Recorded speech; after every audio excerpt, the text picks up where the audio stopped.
Assalamualaikum warahmatullahi wabarakatuh.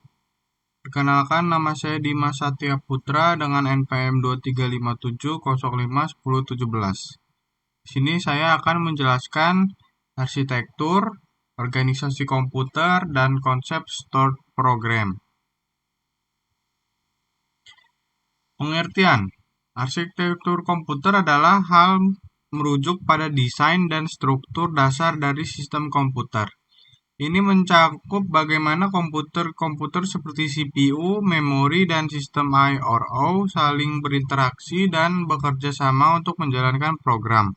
Arsitektur komputer juga mencakup aspek seperti metode pengolahan data, format instruksi, dan teknik pengendalian. Organisasi komputer adalah studi tentang bagaimana komputer, hardware, dan software komputer saling berinteraksi dan bekerja sama untuk membuat sistem komputer berfungsi. Ini mencakup aspek seperti desain sistem, pemeliharaan hardware, dan integrasi hardware dan software. Konsep stored program adalah ide dasar yang mendasari operasi komputer modern. Konsep ini yang pertama kali diusulkan oleh John von Neumann menyatakan bahwa instruksi program komputer harus disimpan dalam memori komputer. Ini memungkinkan komputer untuk mengubah program dengan mudah dan menjalankan berbagai jenis perangkat lunak.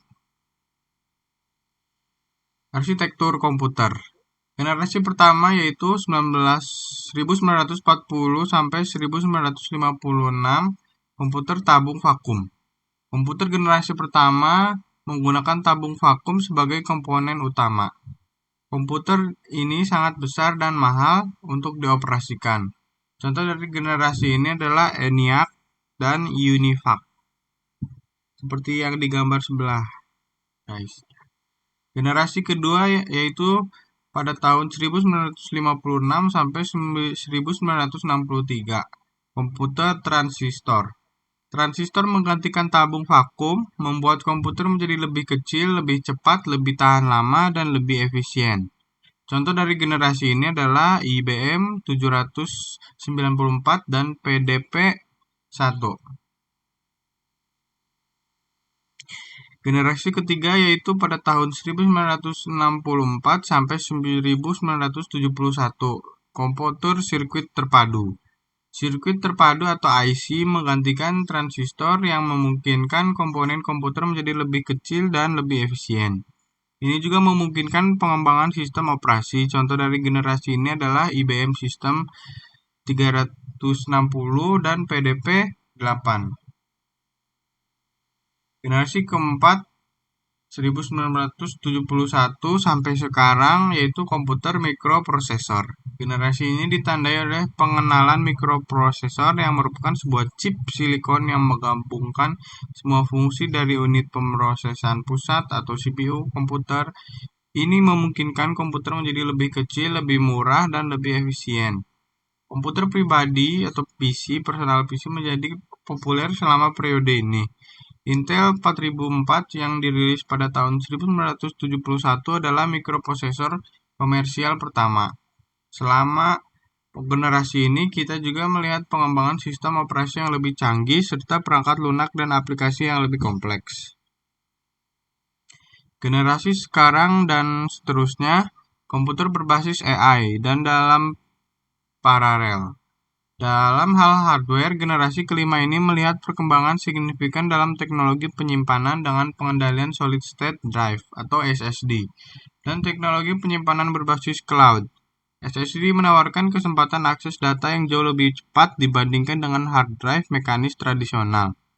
Selain itu, generasi ini juga melihat penggunaan semakin luas dan teknologi jaringan nirkabel dan mobile memungkinkan komputer dan perangkat lainnya untuk terhubung dan berkomunikasi dengan lebih efisien. Pada generasi ini juga kita melihat perkembangan dalam teknologi komputer kuantum. Meskipun masih dalam tahap awal, komputer kuantum menjanjikan peningkatan signifikan dalam kecepatan dan kapasitas pemrosesan dan dapat membuka peluang baru dalam bidang seperti kriptografi dan simulasi molekuler. Organisasi komputer. Unit prosesan pusat CPU ini adalah otak komputer tempat sebagian besar perhitungan terjadi.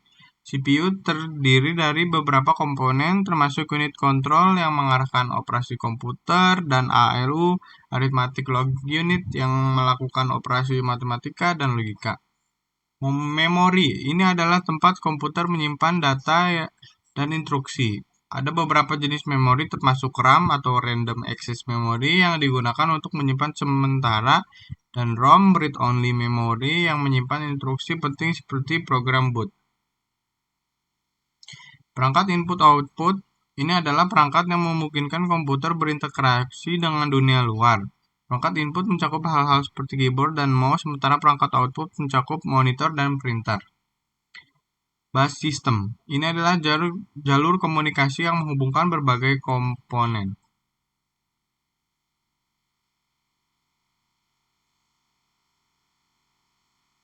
Konsep stored program.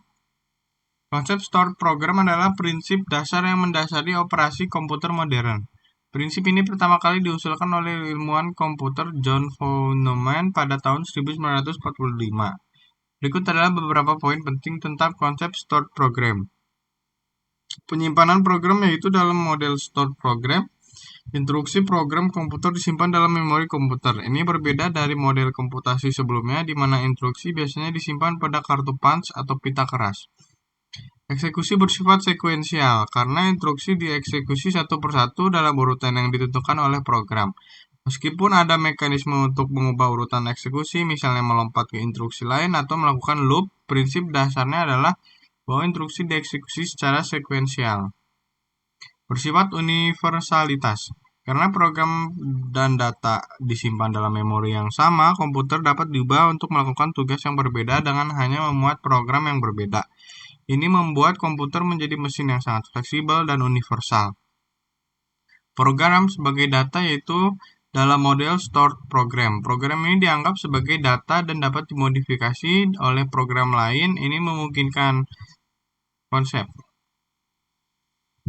Contoh konsep atau stored program. Smartphone. Setiap aplikasi yang Anda gunakan pada smartphone Anda, seperti aplikasi media sosial, permainan, atau aplikasi produktivitas, adalah program yang disimpan dalam memori smartphone Anda. Ketika Anda membuka aplikasi, program tersebut dimuat ke dalam RAM dan dieksekusi oleh prosesor smartphone Anda. Komputer atau laptop. Saat Anda menyalakan komputer atau laptop Anda, sistem operasi dimuat dari hard drive ke dalam RAM. Ini adalah contoh dari konsep stored program. Selanjutnya, setiap program yang Anda jalankan seperti browser web, program pengolahan kata, atau perangkat lunak grafis juga dimuat di dalam RAM dan dieksekusi oleh CPU. ATM mesin ATM program yang disimpan di dalam yang memungkinkan mesin untuk berinteraksi dengan pengguna, menghubungkan ke database bank, dan melakukan transaksi. Mungkin segitu saja dari saya. Apabila ada kesalahan kata, mohon dimaafkan. Selebihnya, wassalamualaikum warahmatullahi wabarakatuh.